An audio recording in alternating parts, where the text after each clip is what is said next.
सहकार कसा चालवावा तुम्हाला सांगतो. सहकारी मध्यवर्ती बँक आहे जिल्हा, सहकारी साखर कारखाने जे विलासरावांच्या नेतृत्वाखाली जेवढे म्हणून आहेत तेवढे अत्यंत उत्तम चालवण्याचं काम त्याने त्या ठिकाणी केलं. अत्यंत उत्तम चालवण्याचं काम. पण याच्यामध्ये असं पण म्हटलं जायचं किंवा म्हटलं जातं हे ते शेवटी एका जमीनदार एक देशमुखी फॅमिलीमधून आलेले होते. त्याच्यामुळे त्यांच्या व्यक्तिमत्वामध्ये एक देशमुखी थाट तो होता, पण वागणं तसं होतं का हे जरा जाणून घ्यायचं तुमच्याकडनं. देशमुखी थाट असं म्हणता येणार नाही. नीट नेटकं आणि अतिशय उत्तम राहणं. एक तर काय आहे, निसर्गाने त्यांना राजबिंड असं व्यक्तिमत्व दिलं. चेहऱ्यावरचे भाव, अत्यंत हास्य आणि बोलण्याची लाघवी पद्धत, माणसं जोडण्याची एक अंगभूत असलेली कला. आणि त्याच्यामुळं त्यांचा असा एक काहीतरी फार मोठा श्रीमंत आहे. किंवा तुम्हाला एक सांगतो गमत बघा, कपिल पाटलांनी त्यांच्यावर एक छोटीशी पुस्तिका लिहिली.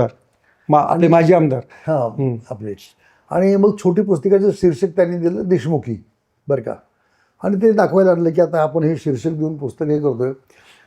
विलासरावांची इंटेलिजन्स बुद्धिमत्ता बघा. त्यांनी काय केलं, देशमुखीमध्ये देश आणि मुखी हे शब्द वेगळे केले, मध्ये एक रेष मारली असा आडवी रेष. ते म्हणाले देशमुखी या शब्दामध्ये एक सरंजामी थाट येतो. या दोन शब्द वेगळे करून मध्ये रेख मागण्यामुळं देश मुखी माझ्या तोंडामध्ये कायम देशाची दिसते असं त्यांनी लिहिलं. ते शीर्षक बदललं. आता मला तुम्ही सांगा, या माणसाला देशमुख वगैरे कसं करता येईल आपल्याला? असं नाही म्हणता येणार.